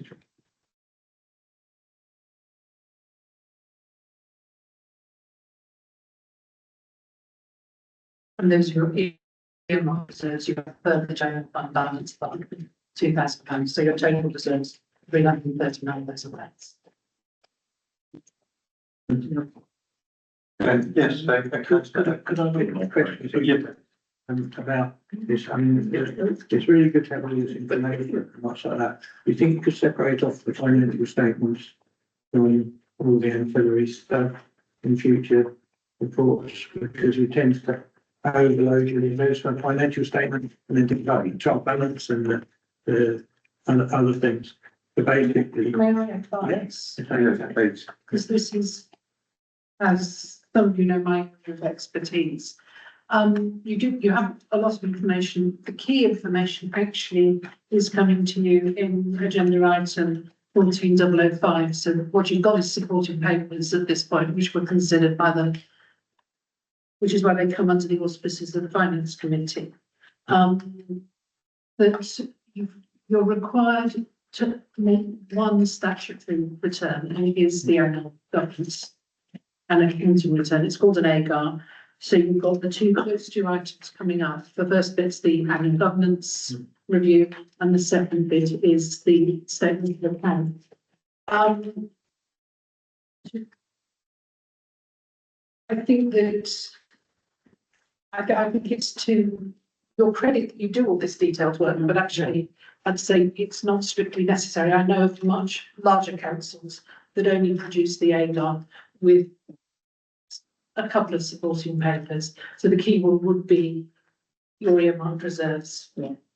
Historically, Which hence the question of what the level of reserves is. I wasn't complaining about the amount, it's just that because you've got financial reports in there and dotted in between, if you just had a profit and loss on the balance sheet or whatever. Well, we call it income expenditure because we're not business at profit, but yeah. So in the document, then you could then put the management.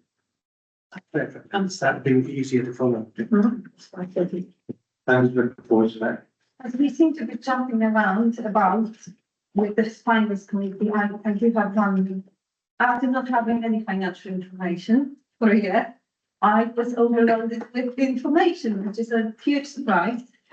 I do wish they were more concise. I wonder if that's the appropriate, and I'm asking the chairman, if that's the appropriate time to talk about the audit. Or are we waiting for the next time? Yes, it's the next item on the So I'll agenda. just wait. So is everyone in agreement with what you see so far as the report? Then we'll move on to the next one. I'm afraid I have to abstain, sorry, I've only just started getting these reports, so I can't. Okay, we will note it. I'm asked to receive it. Yes. I'm also abstaining, similar situation and information over one of them. Well, have we got a proposer? Is someone proposing the accounts? no, there's no requirement to vote on. No, so no, the note. So we just a show of hands to show them, or we just, the accounts are the accounts and that's it? Yeah. Well, the accounts are the accounts. I mean, Okay. obviously, as we get into more detail and finance committee then analyses the, et cetera. Okay. Right, so the next item is 014.003 to receive the interim and final internal audit reports. So, councillor Corser. Before I start again, and this is lack of my knowledge and experience, I'd like to ask the office if that's sensible and reasonable to expect to see invoices from the office of payments we're making. Is that something that we should be seeing, that should be available somewhere? So they are open to anyone to inspect during the year, and if the planning committee receive a list of invoices for payments, and any councillor can look at them during the meeting. Just to be very clear, when we come to planning meeting, there is usually one or two people who just sign the invoices, and it's not Anyone is given the opportunity to inspect it. to go and literally scoop them out. You have, when you first started as councillor, you often signed off things. And then I stopped and for a reason. And then I was removed from the financial reporter. When I read this audit, it what caught my eye really is there is no mention that some councillors do not have the full financial information. There is no mention that it was a situation for a year. And even though I have to say magically one day I opened SharePoint and there was something on finance, I could see finances folder. I don't know who gave me access back again. Why? Is it a result of something of brilliant? But I have no trust that it will be removed again. So I would like this financial auditors, both of them, to know it was a situation for a year. I would like to be documented and I would like to understand what happened. So I'm very happy that I seem to have something now. I can't be sure if that's everything I should have. But because it happened without explanation and without explanation, something appeared again, I would like to know what happened. And I would like this to be brought to attention of the auditors. I understand now it's the external auditor, that it was a situation for you.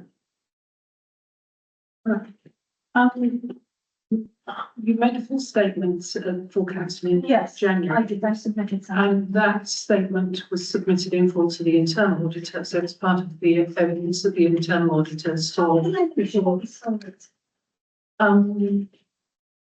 I think you just have to take the officer's word for it. So how can I make sure the external sees it for sure? The external auditor won't see it. It's not part of the external auditor is very explicit that you only supply the documents that they've asked for. And what will be supplied to the external auditor is what the external auditor requests. And that's the standard. Is it PKF? Yes. Yes, it is. So you're large enough to trigger in what's called an interim external audit as opposed to the basic one, and they will they request the AGOL, they request the number of documents that in fact you have had in your pack, which is the reconciliation of box 7 to box 8. They ask for a consolidated bank reconciliation and they ask for an explanation of variances. Have a look to see They're all ready to go. Everyone's ready. so those are the documents they ask, and they will think that what is open to, and we can't, but what will happen if we supply more documents is that they will ignore them unless they've asked for them. I mean, it's not us being as officers unhelpful. That is just the nature. It's not an external audit in the sense that you would understand it commercially. It's called a limited assurance review. So would it be reasonable to ask for this to be limited? I'm going to ask in that way, if anyone sitting here has a knowledge why for a year, a number of councillors did not have access to financial order, despite this being every single auditor was convinced that we do. What else can I do to record it formally? Can I check? Yes. Something that you've said, Ellie? At what point did you get the access that you now have? Sorry, it says on my SharePoint. Obviously, it was brought up in the last main council meeting with my council mayor. She said she still couldn't get access to some of the folders. And obviously, we then noted and said, could you review and make sure everyone has what their access should be. So I have gained access on the 25th of April. However, what I'm looking for is not, because it would seem terribly untidy for something like this to happen. Senior for a year. And then we suddenly go, oh, I didn't know. I brought it to the attention of the council. I have abstained in protest every single planning committee, saying unless I have this access, I am not voting. Yeah. So what more can I do for this to be Well, recorded? you're now on the finance committee, I know. This so is you not will a matter, now be, no, sorry, this is matter of sort of keeping it in order. I want this fact that it happened. I want this recorded formally. It's already on record from the last time you met. I think it will be recorded as a result of this meeting. I think at the very beginning of this meeting, there was quite a lot of reference to what a challenging year the council faced. And that as part of one of those challenges, you were without a key member of staff for a long period of time. And as part of the recovery from that position, you've had to work with temporary local members of staff who won't. So nobody's saying the position is ideal. But I think the point is that it is the finance committee's job to monitor all of this. The chair, the current chair, clearly it can change at the next meeting. The current chair of the finance committee has already assured you that it was as a result of it being raised that it's all been reviewed. So can I, because there is a ex-chairman, finance committee chairman, with obviously our products. Can I just ask, because this is the question I keep asking over email over and over and over again, and every time I ask this question, I never get any answers. It just goes, no answers. Can I understand how my access to that private finance committee folder was revoked. You brought it up in the last meeting and I asked the office to look at it. Does anyone know? But it's been reviewed and the information that should be available is on there. I haven't had a chance to look back at every meeting. No, but I'm asking how was it that it disappeared? It's nothing that we access, it's by the office. Not every, if you're not a member of the committee, you don't have a right to automatically access all the information within the committee. The finance committee contains detailed information and a lot about HR, which is confidential. So I did actually look at different websites from different parishes from the local area. I've noticed there was one who not only submits minutes and documents we see are also available to the public, but also invoices go after that. That's very interesting. And We're only required to report over £500 for expenditure. Some councils report everything, don't they? Yeah, I mean, and of the various parish councils that I work with, it's different across the board. I have one where I will supply, because I'm acting as RFO at the moment, I will supply multiple schedules of payments, because I will supply the schedule of the things that I have authorised as myself as responsible finance officer and the payments gone through the bank. I'll also supply a schedule of payments to be authorised by full council, and I will supply all the invoices with that. But that's that working practice. There are others where nobody ever looks at the, and the larger the council, the less detailed councillors look at, partly because where there are multiple members of staff, the checks and balances exist within the staffing team, as opposed to having to be, and that's one of the key differences, that where you have more than one member of staff, you will probably see less detail being shared with councillors, because the councillors seeing the more detail is a check and balance, as opposed to smaller councils where there's only one officer who deals with everything, and therefore a councillor has to be part of the process, the check and balance. But there is no reason why any invoice should be withheld from you, but they are kept in the office, and I'm sure that they are available for you to inspect at any time. Then becomes a question of how much time you expect officers to spend scanning invoices so that you can see them. And again, that's about different councils operate accounting systems where you scan the invoices in so that they exist as electronic so could copies. we as a discrete. Chairman, can I, hang on, let councillor calls that finished and then Can we maybe make it a thing that instead of just signing them straight away and then we vote at the end of the meeting, but that's kind of, in my view, everybody's. So can we actually physically circulate them around the room? Not put them on one councillor's desk. They're certainly not put on one councillor's desk. I attend those meetings, they're not They're normally circulated, and if anyone is not interested, they can just push over to the next one. Currently, we are a clerk's assistant short, so we're 20 hours a week short, But the that's 80 hours a month. job. No, but currently I'm trying to cover the 20 hours, so I'm trying to cover 57 hours a week. Yeah, but that's process within councillors. It is, then you'd need to bring a motion to council. Just a very, yeah, I mean, I was one of those ones that had suddenly not access. So, I mean, I think what Joanna's saying, we've got a little bit of loss of confidence here because we haven't seen anything for a year. So to understand our point of view, please. I mean, it's great that we now have access. Can I ask, please, and seek reassurance that that doesn't happen again?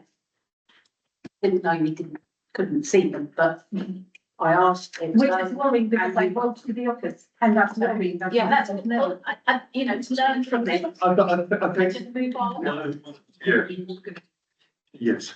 There's no reason to extend. I just want to learn from this and move on. No, okay, we can learn from this, okay, and let's. Can I just get something? What is the status for at the moment? Is everyone supposed to have access to the finance? Everyone has access to the public papers for finance and HR. Confidential papers are sent only to the committee and then are sent by email. That's Because I the have got access to the finance problem. You should have. If you haven't, if you contact me, then I will, I can't. Yeah. If you contact me. And we'll do that outside of the meeting. Okay, thank you. I just wanted to know what status going on. So the processes are being updated all the time. Historically, information was shared with all councillors that should be. And so at the advice of the local clerks, we've been updating the processes. I mean, we're looking at the audit report. Yes, I know. So as the meeting has come to 9 o'clock, we need to extend the meeting. So do I have approval for us to extend the meeting to at least get the business dealt with this evening, please? Just, Yes. before you say that, when we moved the start from 7:30 back to 7, that was half an hour. And meetings, we had to vote at 10 o'clock. And so we should vote at 9:30. Okay. 2 hours, just 2 hours. Isn't it? Well, then we were doing it all wrong, weren't we? Okay. So is everybody in agreement to extend the meeting? We extend the meeting to at least get the business resolved. I know it's taken a little bit longer tonight and I apologise, but we are trying to get through it as quickly as possible. Right, are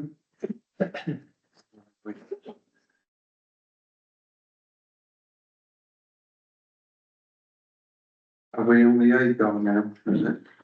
Yeah. Just, okay, next agenda item 014.004. This is the annual governance statement. This is the statement that you have to complete in order for the internal auditors to see and make any observations. They then duly sign the statement and then that gets submitted. I'm going to push it. You're right, yeah. He's hesitating if I'm going to help him. No, It's lovely, ladies. Can I help you? okay. It'd be a lovely day, Joanna. You're a smooth talker, Leon. Okay. So basically the AGAR, once it's all completed and once the internal auditor has signed it, then it goes up to the external auditor and they then ponder their thoughts over it. But basically it has to be returned to the external auditor within the defined time in July at the latest. By the end of June, first. End of June, okay. So.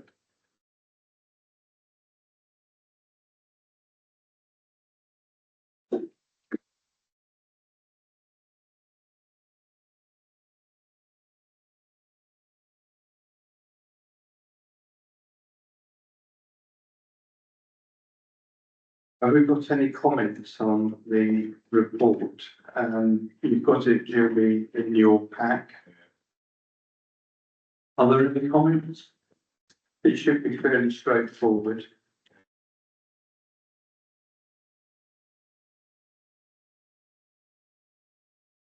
Is everyone in agreement? Can I have a formal proposer? And a formal seconder? And are we all agreed? Thank you. I'm excited. So, Certainly. Well, which bit are we've got to do that thing then, for that. And you would have done that. I was going through all of it. Yeah, no, please, you've got to do it as it is. You have to approve section 1 before you can approve section 2. Okay, sorry. Section 1. Are we in agreement? I thought councillor Pearce proposed, seconded by yourself. Yeah. Four. And how many against? Only one abstention. I'm abstaining. Two abstentions. Two abstentions. Right, now moving on to section 2, the accounting statements for 24-25. And are you formally proposing? Yeah, I'll propose that one. Okay, and seconding by, I'll take Nick Pellew. All those in agreement? Yeah, I'm sorry. Okay, Four. Abstaining. and councillor Neal and councillor Also is the state. Are we bringing vote? So, Am I just recording abstentions or just recording? just Vote. Thank you. extension spirit, I don't think we need to do, no. The next item, 14.6, is just to note the dates. There's no room for debate on this. Okay. Those are the debates, the dates they need to be minuted. Okay,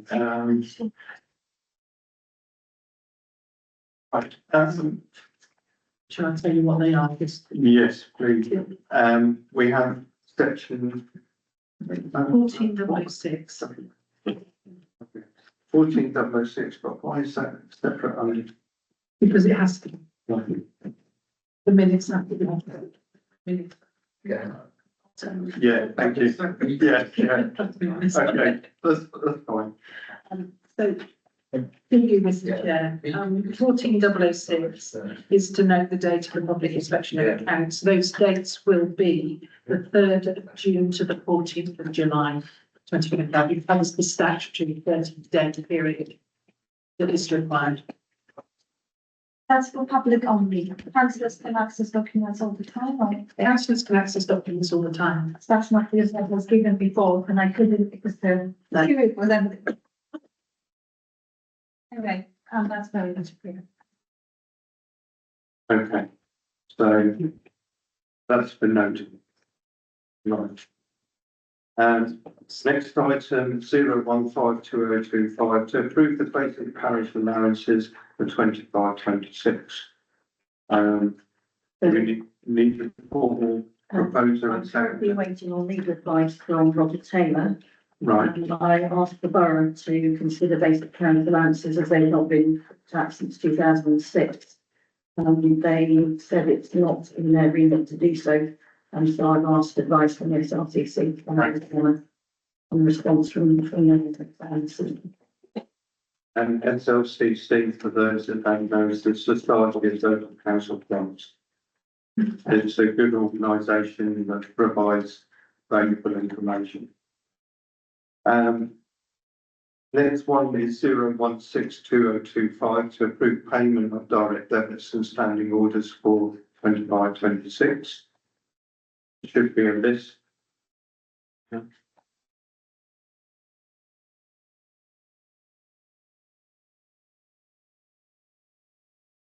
It's a requirement for your financial information. Yes, so,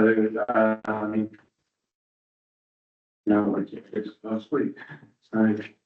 These are the, direct debits and standing orders that you have in front of you. So I think we're all in agreement of that. I don't think we need a vote as such. And to do. Oh, we've got to, Yeah. okay. Right, we have to have a formal proposer and seconder. So, I formally propose and councillor Luton is second, and all those in agreement? Thank you. Owing to abstentions, okay. Duly noted. Right, 017-202. Current list of approved policies and best practice documents. And this spreadsheet, I could hardly read when I saw it. Is there any way that we can make it slightly larger for circulation? And councillor Glover. Recommended to actually do a working group policy, which shouldn't this be part of it? Yes, it would make sense. Defer to. Yes. Defer. I was actually going to propose to defer it because it Okay. makes sense. No, I must be able to one look at I it. also need to have vote who would like to be on that. Policy, but I've got to Needs to be established, yes, no, it's. I've got to submit a motion first so that we can take a view on it. Okay, the next one is 018-2025, correspondence and general matters. First one is 018.001, that's the bulk, and approve of representative of the council to attend meetings. Now, I'm sure we have more than one, representative because of both Ken and myself attended. Can we approve councillor Nina? She's now a vice chairman. Yes,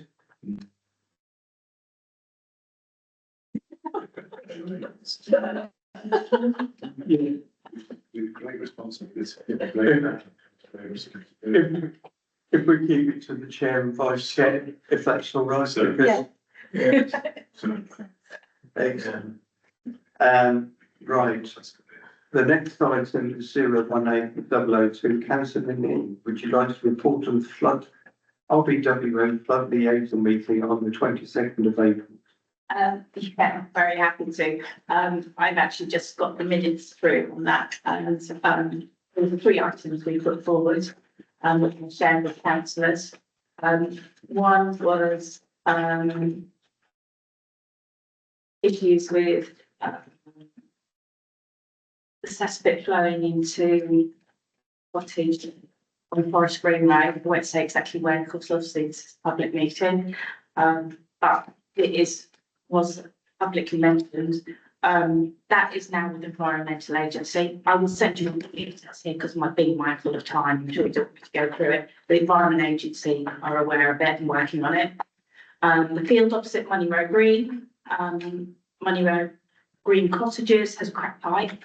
It's been caused, one of the issues been causing the flooding into Money Road Cottages, which they've been extensive over the years. The council's working with the landowner and they are undertaking to do a fully clean of the downstream pipework to ensure it's functional and able to allow water to flow away. There has been work dried that way. It's been work started that way. So I'll send you this information. So going into too much detail. And the other one was the culvert Money Road, which has been ongoing for several years. There's actually nothing wrong with the culvert. That's actually what is the problem is downstream. So RBWM are writing to all the landowners to maintenance of their drain fixtures and they're actually responsible for the maintenance. So that is the action they're taking away. But like I said, all the details, I'll send you the minutes. That's a very high level view. Okay. Do we have any questions of councillor Ning, councillor Dutton? Just one question, the replacement culvert on the Ascot Road. Yes. Is that still down to be done in August, was it? It deferred Yes, from way back. Yeah, after the roadworks being finished, yes. So that is still definitely, Yeah, they've moved all the trees already, haven't they? So, Yeah. which is actually good, they're still staying. which is actually good to remove the trees because they're all needing to be done anyway. So yeah, that's still ongoing. And it's item 019-2025 chairman's report. Well, I'd just like to reiterate the comments that were said earlier for councillor Ken Elvin's stewardship over many years as parish chairman. And I just only hope I can live up and I hope I have all of your support and thank you very much for voting and we will try and make this fairly cohesive and welcoming to everyone and we support residents coming along and attending our meetings because we like to see what goes on. So I'm very grateful for that. And that's all I've really got to say at this moment in time. So if I can now move on to 0202025, and that's the clerk's report. Okay, so we're very, very busy at the moment. We've been working hard on the internal audit, preparation of the external audit. We've got several cemetery inquiries, allotments, and other general work. And as I mentioned before, we are short 20 hours a week. And the process to employ a clerk's assistant is ongoing at present. Thank you very much. The date of the next meeting, which is agenda item 0212025, is Monday, the 23rd of June, which you very kindly voted for earlier. Now we come to the conclusion of the part one section. So I have to read this out, which is Public Bodies Admission to Meetings Act 1960, exclusion of public. The chairman will move that under section 1, 2 of the Public Bodies Admissions to Meetings Act, the public shall be excluded from the remainder of the meeting by reason of the confidential nature of the business to be transacted. So I'm afraid, ladies, gentlemen, that I may ask you to retire from the meeting if that is acceptable. Could I cover whoever's driving the